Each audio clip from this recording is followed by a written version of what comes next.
Good day. As I discussed in my video on Saturday, on Sunday I was out of London and I returned in fact to London very late in the day after a very busy day, and the result is that I wasn't able to make a video on that day. By the way, and in parenthesis, I mistakenly said on Saturday in my video that the Queen's funeral is on Sunday. It is in fact today, Monday. I got my dates wrong, as I'm afraid I sometimes do, due to eyesight issues, but let's move on from that. Anyway, being away for a day has enabled me to sort of look at things in general, and I'm going to try and give an overall summary of, I think, where we are at the moment in this conflict in Ukraine over the course of this program. However, as we traditionally do, as I traditionally do, I'm going to start with a brief rundown of the situation on the battlefields to the extent that I can assess it. Firstly, it's now clear that the Russians have moved significant reinforcements into Zaporozhye and probably into Kherson region as well. And they now seem to be confident that there's not going to be any successful Ukrainian offensives either in Zaporozhye region towards the Zaporozhye nuclear power plant or south of the southern Donetsk town of Ugledar. Now, I should say that to the best assessment that I can make, in fact, on the basis of multiple information that I have seen, the forces that have been moving into this area, into Zaporozhye and perhaps Kherson region, come from this somewhat enigmatic Third Army or Third Corps that we have been hearing so much about. Now, I just want to make a quick observation here, which relates to a video made by Colonel Reisner of the Austrian military, in which he says he is apparently claimed, or has claimed, that the Third Army, this Third Army, was supposed to be used by the Russians in some kind of grand encirclement operation of the Ukrainian forces in Donbass, providing the one hook of a force that was supposed to trap the entire Ukrainian forces in Donbass, part of which was intended to roll south from Izium. And Ukraine's Kharkiv counteroffensive has supposedly preempted this grand encirclement operation. Now, I'm going to say straight away, I've heard a great deal about the Russians planning grand encirclement operations of the Ukrainian group in Donbass. At the very outset of the war, I actually did think that that was the Russian operational plan. However, it's become increasingly clear to me that it is not and never has been. In order to carry out such a grand encirclement operation of the Ukrainian forces in Donbass, the Russians would have had to commit hundreds upon hundreds of thousands of troops to Ukraine in order to carry such an operation out. Now, on the topic of the Third Army, as I said, a rather enigmatic force, a number of points I think need to be made. Firstly, it is recruited in Russia from volunteers who I am sure are reservists, trained reservists of the Russian armed forces, who have been persuaded to join up this Third Army in order to wage war in defense of their fellow Russians, as they would see it, in Donbass. This army has been in protracted formation. It began apparently formation in March, and it's, as I said, manned by Russian reservists, and it's commanded by Russian officers. And of course, it's been re-equipped to Russian or equipped to Russian regular army standards by with tanks, artillery, all the machinery that one would expect of Russian regular formations. However, and this is an important point which many people miss, it is, as I understand it, subordinate to the Donetsk militia. It is technically the third army of the Donetsk militia. And that means that it's, in theory at least, assigned to roles that are consistent with the political and military needs of the Donetsk People's Republic. Now that's one point to make about it. But the second point to make is that there's a huge amount of uncertainty as to how large this force actually is. There were some claims that said that it numbered 60,000 men. Others thought that it was probably no more than about 15,000 men. Others still gave it an intermediate number of around 40,000. I'm going to go along with the most conservative estimate. I think it's around 15,000 strong. And moreover, and this is an important point to stress, it has never been positioned anywhere close to Izium or on the northern front of the of the battle. It has never been it has never been assigned any role in Kharkiv region at all. When we first learned about the Third Army's deployment, which was before the Kharkiv offensive, this was in August, it was being deployed in Rostov-on-Don, which is the nearest Russian city to Donetsk city. That is well to the south. And over the next few days and weeks, we saw its forces rolling through Donetsk city, and we've seen some of them also rolling across apparently the Crimea Bridge, the Kerch Bridge, into Crimea, and from thence possibly, presumably, on to Kherson. So if we assume, as I do, that its actual total number is 15,000 men, that might suggest a two-division force, one division perhaps assigned to Zaporozhye region, one division perhaps assigned to Kherson region. These are guesses. I'm not going to insist on them. But certainly not a force that had any role at any point in the fighting in Kharkiv region, or which was assigned to fighting in Kharkiv region. What argues strongly against any Russian grand encirclement plan from Kharkiv region is that far from the Russians building up their forces in and around Izium over the course of the summer, on the contrary, they ran them down. They ran them down significantly, as I've discussed in previous videos, to an even greater extent than I'd initially assumed.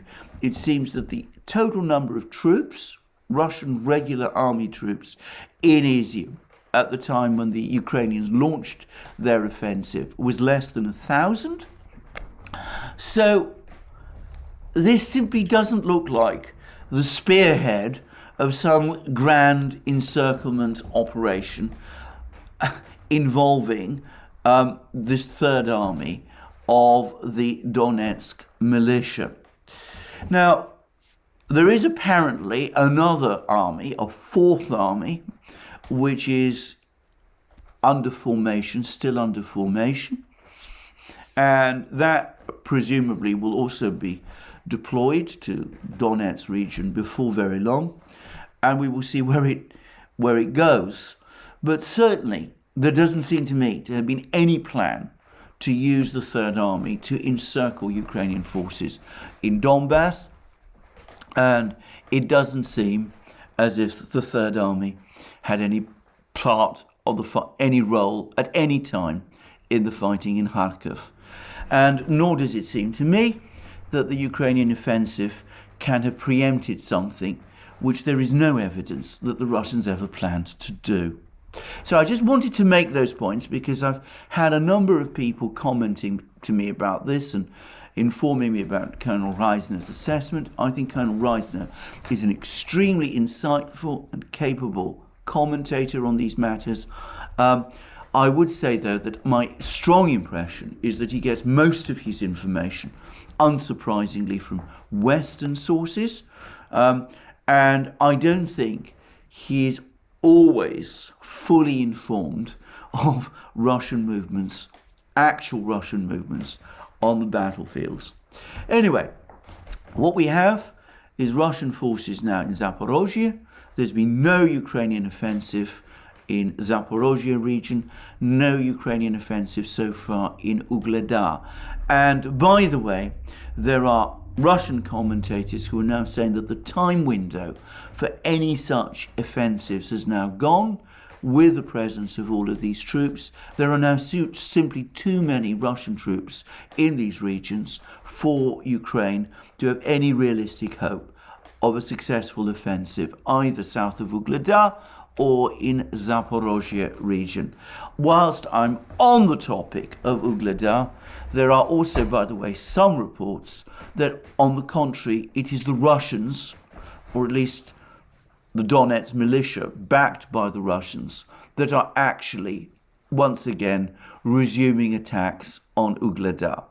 Now, further west in Kherson region, there continues to be fighting, intense fighting, but so far, no sign of any Ukrainian breakthrough. The situation on the Kherson battlegrounds has been stable. Ukraine continues to launch troops every so often against Russian defense lines. These troops, apparently sent in increasingly smaller numbers with every attack, are thrown back with heavy losses. For the moment, the situation in Kherson region looks stable. If we go further east to the main battlefield in Ukraine, the place where by far the heaviest fighting is going on, well, we're getting more information of ever deeper penetrations by the Wagner Group into Bakhmut city. They've apparently captured a champagne factory in the industrial zone, and they're now starting to penetrate the residential areas of Bakhmut city itself. And it's increasingly looking as if the position of Bakhmut city, of the Ukrainian force defending Bakhmut city, is becoming increasingly precarious. And further south, we're also getting news that there are significant advances by the Donetsk militia in clearing this extremely heavily fortified zone that the Ukrainians have built up around in the suburbs of Donetsk city, and from which they've been conducting the shelling of Donetsk city. Yesterday, I got reports that the militia has finally broken through into an important village, fortified village or small town or suburb of Donetsk, if you like, in this area called Krasnogorskaya. I'm probably getting its name wrong, for which again I apologize. Fighting is apparently going on in that village, town, suburb, even as I make this video, and it does look increasingly as if the battle there is going steadily against the Ukrainians. The Ukrainian General Staff, by the way, always in their reports of the fighting in Ukraine, seem to give heaviest emphasis to the fighting in Donbass, and clearly this is where the major fighting in Ukraine at the moment is going on, and the Russians are still steadily, incrementally making ground. And then there is the most complicated and enigmatic battlefield of all, which is the battlefield in Kharkiv region, what's left of Kharkiv region, along the Oskol River. Now here it is extremely difficult to get a fully accurate picture of what is going on. Last night, as I returned to London, I was seeing all sorts of messaging and reports about a Russian offensive being launched in this area. towards presumably the western part of Kupiansk. I saw very little actual concrete evidence that such an offensive was indeed underway, and I am skeptical. But then later in the evening, Gleb Bazov, who is one of the most accurate reporters, or I should say analysts, he's not actually physically on the ground, but he collates information from multiple sources, one of the most accurate analysts and commentators on the fighting in this part of Ukraine, from the Russian side, it must be said. He provided a summary. He said that Russian forces are indeed starting to concentrate in the northern section of the defense lines along the Oskol River, that they're starting to clear Ukrainian formations along the Oskol River. I'm not sure which side of the banks these Ukrainian formations are supposed to be, and that it is possible, though he didn't say that it was necessarily the case, but that it was possible that this Russian force would then at some point launch an attack, a counterattack, to drive the Ukrainians out of the western areas of Kupiansk. So that would be, if that happens, a major development. But let me stress, this was Gleb Bazov's analysis. I found Gleb Bazov, as I said, a highly accurate reporter or commentator of events up to now, and he has access to all sorts of sources which I don't have, but I can't independently verify any of this. And then a few hours later still, I got another report from, this time from Riba, who talked about the Ukrainians having secured two crossings over the Oskol River, one south of Kupiansk and one in Izium, and that they're apparently able to send people across these crossings into Russian-controlled areas. And there's some criticism of the Russian command from Riba from allowing this to happen. Now, Riba did provide a photograph of one of these crossings with a Ukrainian vehicle crossing over this bridge. I have to say, the vehicle looked to me to be a civilian vehicle carrying a Ukrainian flag, and the bridge looked to me to be a very ramshackle and narrow affair. I can't imagine that it's the sort of thing that you would send large numbers of troops and armoured vehicles across if you were really planning to conduct some kind of offensive. Now, as I've said many times, these rivers up to very recently, are relatively small and shallow. The Oskol is a bigger river, so far as I can tell from the pictures, than the Ingulets, which we've been talking about in Kherson region. But it's not especially difficult to build small fords or send people across these rivers, these river lines, at least in small numbers. Sending large mechanized forces would be a completely different matter. So whether that's what the Ukrainians intend to do, I don't know, but it could be that the Russians, who are maybe aware of these crossings, in fact I'm sure they are, have up to now decided that they're simply not significant enough to waste too much time on. I say that because, as I said, the bridge that I saw looked a very crude and very ramshackle and narrow affair. I would add something else about this fighting in Kharkiv region, which is now going on, and this is important. Now, there's been lots of rumours for many weeks, starting with a claim made by the US government that the Russians were buying drones from Iran. I have maintained skepticism about this story, and I repeatedly said that I would continue to be skeptical given the previous denials from the Russian and Iranian governments until I saw actual evidence of these Iranian drones on the Ukrainian battlefields? Well, we now have evidence of Iranian drones on the battlefields, and they are being used, interestingly enough, in Kharkiv region. And interestingly enough, they are not the big drones like the Reaper and the Predator that the United States has developed and which have been copied by the Iranians. They are much smaller suicide drones. They're drones which apparently approach military units at low altitudes. They're difficult to see. They move quite fast, and then they attack armor and apparently in twos, and they can be devastatingly effective. The Ukrainians are apparently complaining to the US, and there's been reports about this in the US media, about the fact that these drones, these Iranian drones, are being used by the Russians in Kharkiv region in significant quantities, and that they are causing Ukraine to suffer significant losses.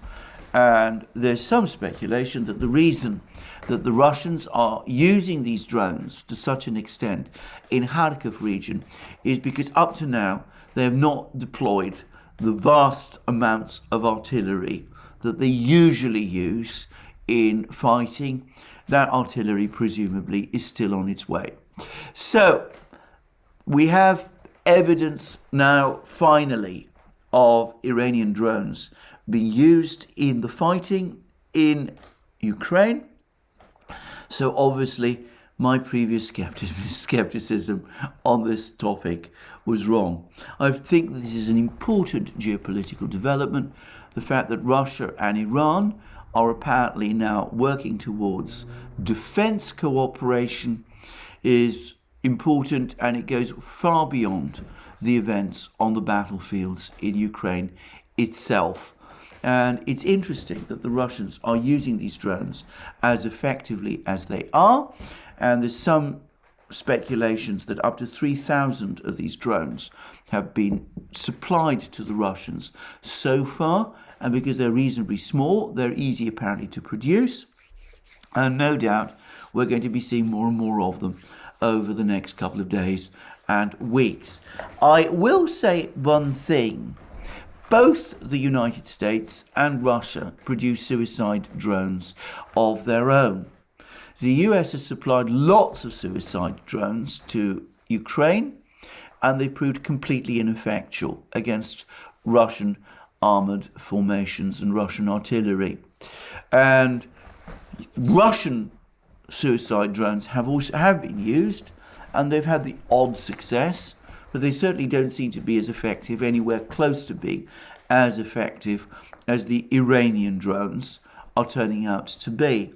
So that does actually show, again, that Iran has a fairly sophisticated, in fact, a very sophisticated military industrial base, that they're able to produce drones of this kind that are more effective than those of the historic superpowers, military superpowers, the United States and Russia.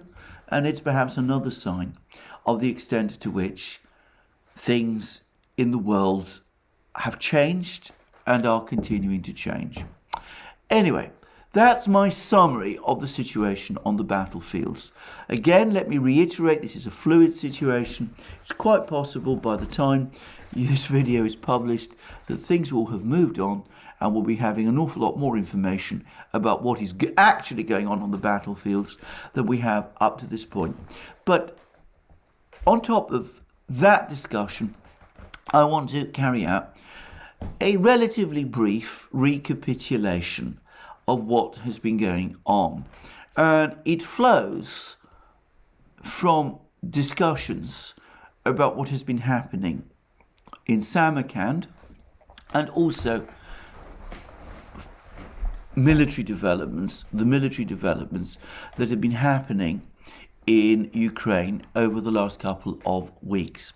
Let me begin by starting with the political situation, the overall international geopolitical situation. And of course, we've had this complex issue of why the Russians have imposed these extremely severe constraints upon the way in which they have conducted their special military operation in Ukraine.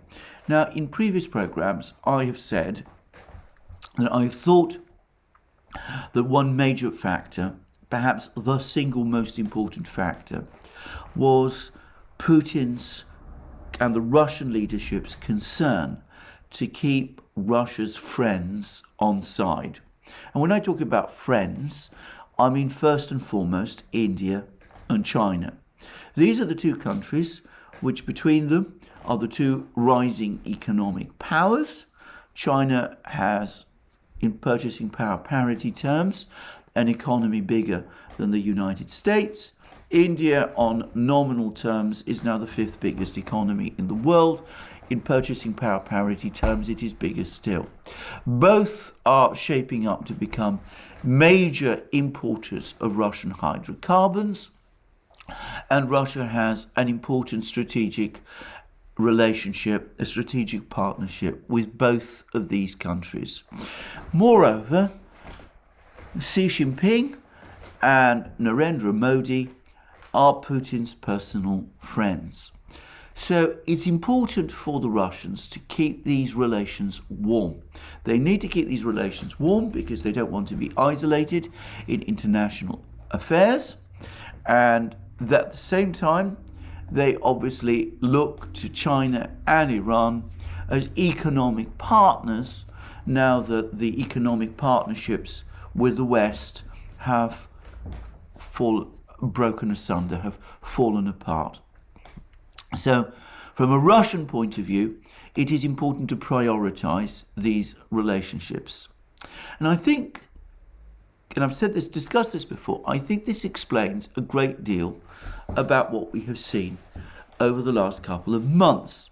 Now, it's important to say that for both India and China, Russia going into Ukraine and supporting secessionist movements in the Donbass, the Donetsk and Lugansk People's Republics, is extremely difficult and objectively a hard sell. Both China and India have turned their face hard against secession. And it's not difficult to understand why. Both China and India have concerns about secession in terms of their own countries.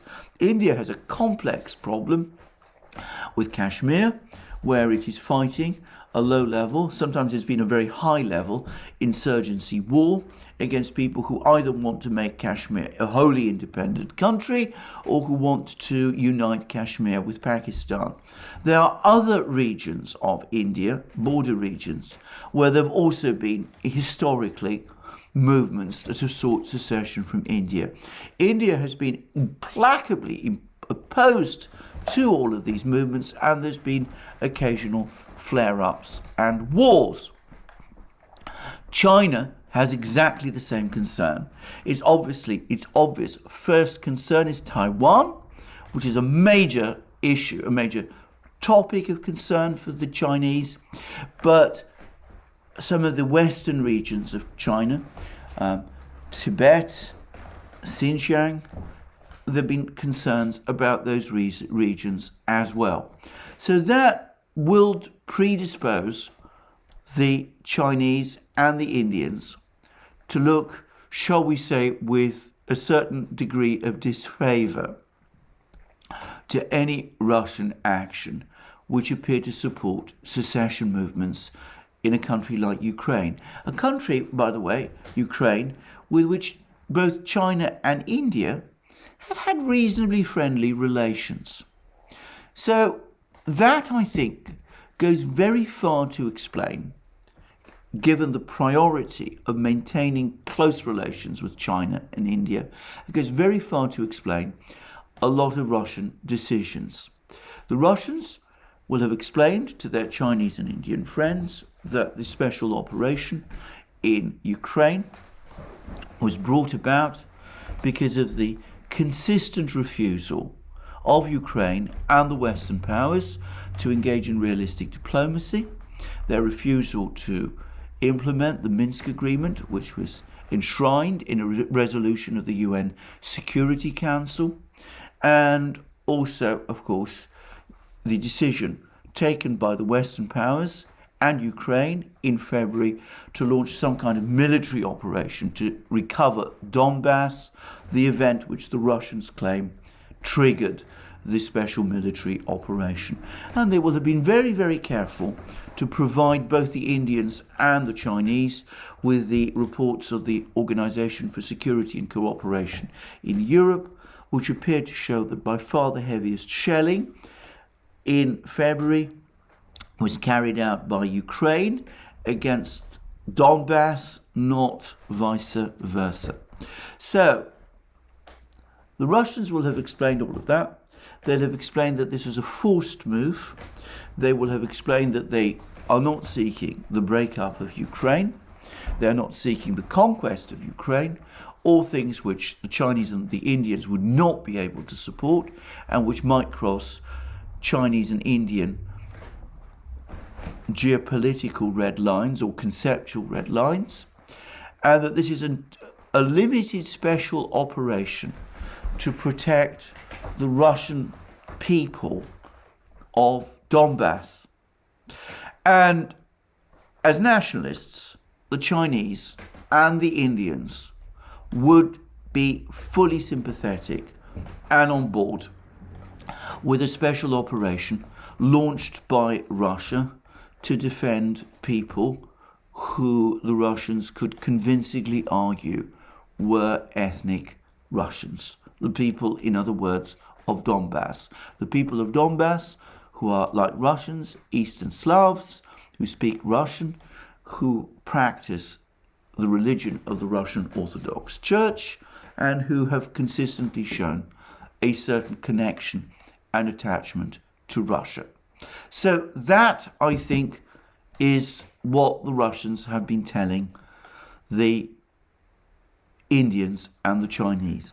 And the Indians and the Chinese have gone along with it. They've not fully supported it. They've not come out and said that this is something we are 100% behind, because, of course, that would still violate India and China's opposition to secession. But they've shown, shall we say, a great deal of sympathy and understanding for it. And the Chinese have made it very clear that they believe that this entire crisis was artificially invented by the United States. Now, that has, however, had the effect of constraining Russian actions. The Russians have had to operate in Ukraine on the principle that they are defending their own people in Ukraine, the Russian people in Ukraine. And that explains why the entire special military operation has been framed as a defense of Donbass, which is what Putin constantly harps on about. And it also explains why the militia in Donbass has been given the leading role, why the Donbass militia has been assigned the task of liberating its own territories, and why, when additional fresh forces are built up, like the 3rd and 4th armies, they are, in theory at least, subordinated to the Donbass militia. Now, I think this position is now evolving, and this is something that I think has come out of the meeting in Samarkand. But before I do that, I now also want to talk about the military situation. Because coming back to the politics of this, the political framework has explained why there have been relatively few Russian forces deployed to Ukraine. If we go back 2 months to the time of the fall of Lysychansk, a decision was made at that time to give furlough to the forces that had been fighting to liberate Severodonetsk, Lysychansk and other places in Ukraine. Now, this announcement that they would be given furlough was given in a discussion, a televised discussion, between Putin and his defense minister Sergei Shoigu. And Putin seemed to give the impression that this furlough would last for just 2 weeks. Now, I'm not expert in these matters. I've never seen action myself. I've never had any connection with any military. So I didn't challenge this 2-week furlough. Though I have to say, at the back of my mind, I did wonder whether soldiers who had been fighting intensively for 4 months could be expected to fully rest and recover in just 2 weeks. Well, it's now clear that Putin was bluffing. And when he was talking about 2 weeks furlough, he actually meant 2 months furlough. And in fact, what we saw over the course of July and August was a significant drawdown of forces in Donbass and in Ukraine. The entire Chechen force was sent back to the Caucasus to rest and replenish and rearm and re-equip and retrain and reinforce. And one gets the clear impression that a lot of the same thing happened with some of the Russian forces in Donbass as well. And in addition, it wasn't just a case of the Russians sending back troops who had been fighting, drawing down troops who'd been fighting in eastern Ukraine, but clearly, as part of the overriding priority that the Russians have attached to keeping the political side strong with China and Russia, Russian troops who might, in other circumstances, have been sent to reinforce the forces in Donbass, and perhaps some of the troops who were being drawn down from the fighting in Donbass, were instead sent to the Far East to participate in the exercises, the Vostok exercises in Russia's Far East, alongside Russia's Chinese and Indian friends. Now, that led to a reduction of forces in eastern Ukraine. And it was one which obviously was picked up by Western intelligence, and it did appear to create a window of opportunity for Ukraine to launch an offensive and to seize back the initiative. And I can remember that exactly during this period, the British MI6 chief was actually coming out, giving interviews, pressing Ukraine to use this time window to try to launch such an offensive. Now, the Russians must have known about this, but they presumably assumed or hoped that the remaining forces in Donbass would be strong enough to be able to contest, to contain this Ukrainian offensive if and when it came. But nonetheless, a time window was created. Now, what appears to have happened is that the Ukrainians wasted some of this time window. And the reason, I suspect, is because they encountered differences. In fact, I don't think there's any dispute about this. There's now a massive evidence which corroborates the fact that they encountered, that they ran into differences, that they couldn't agree upon what to do. So General Zaluzhny and the Ukrainian General Staff were against any offensives at all. They clearly didn't think these offensives would succeed or achieve anything substantial.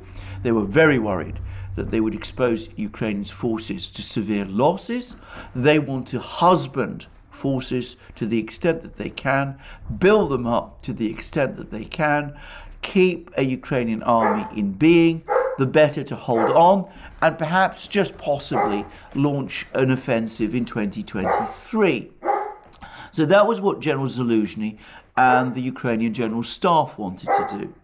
The British, it's clear, and here again, I don't think there's any serious doubt about this, were pressing for an offensive to recapture Kherson region and perhaps to destroy the Russian force west of the Dnieper River. And this is a major priority for the British. The British consistently pushing for this. We know that Boris Johnson, when he went to Kiev and met with President Zelensky just before his own resignation, one of his reasons for going was to press this for this offensive in Kherson region. The United States, the US military, were completely skeptical, and rather than support an offensive in Kherson region, they were calling for an offensive in Kharkiv region instead. They saw they had large drawdown of Russian forces in Kharkiv region. They advised the Ukrainians not to overextend and not to overcommit, and they said this is an obvious place to launch an offensive in Kharkiv region.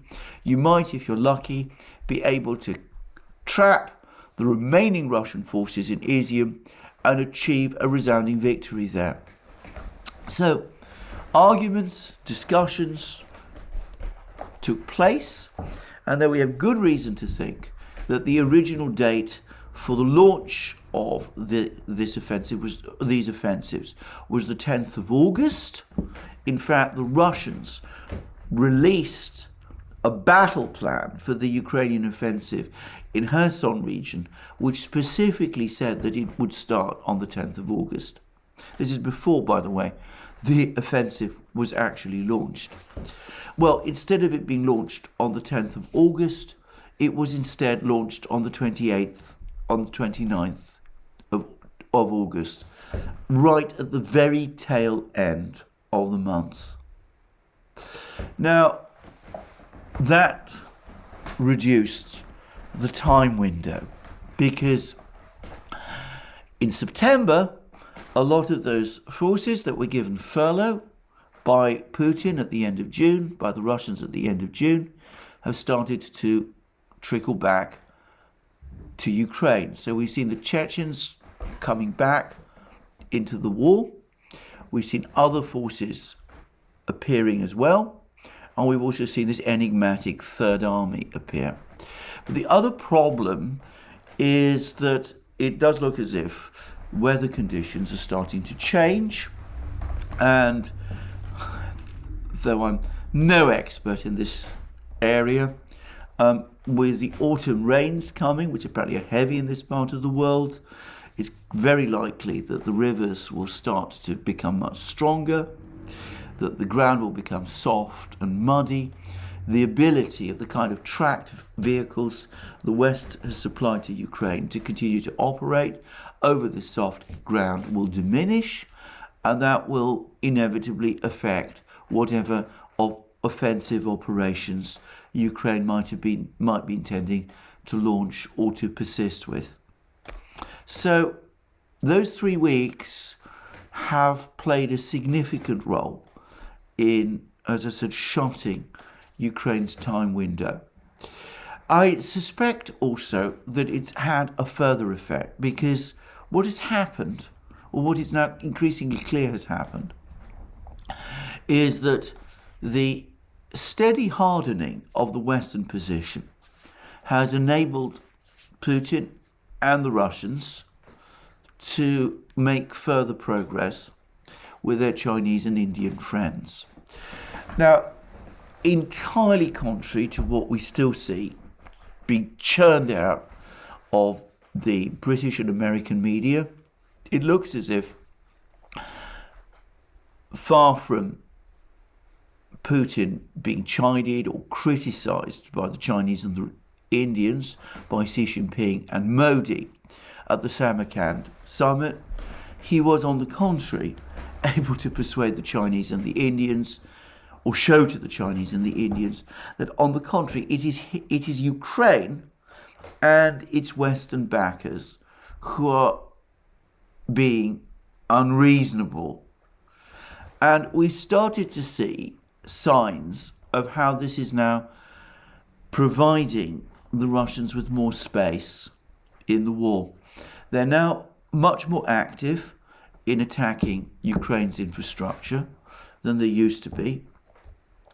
And this seems to be something that they're increasingly doing.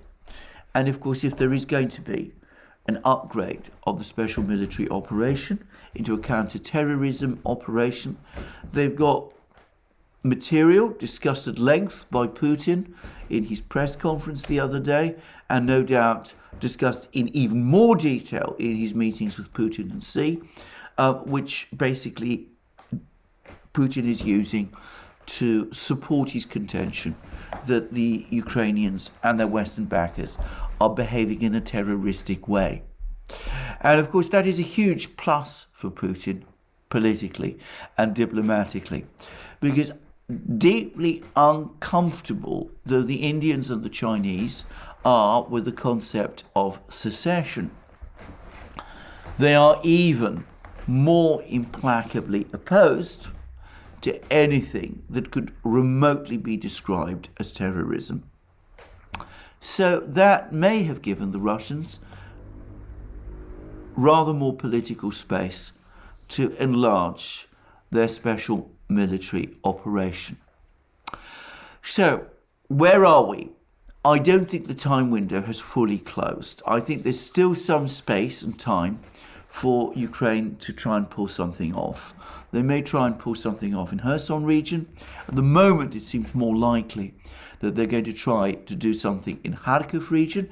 I have to say this, by the way, the Russians have defended in Kherson region with immense skill. They've shown a great deal less of that skill in Kharkiv region, and I wonder why. And it does suggest to me that lower caliber commanders have been sent to Kharkiv than were sent to Kherson. But anyway, putting all that aside, it seems more likely to me that the Ukrainians will try and pull something off in that part of the battlefields.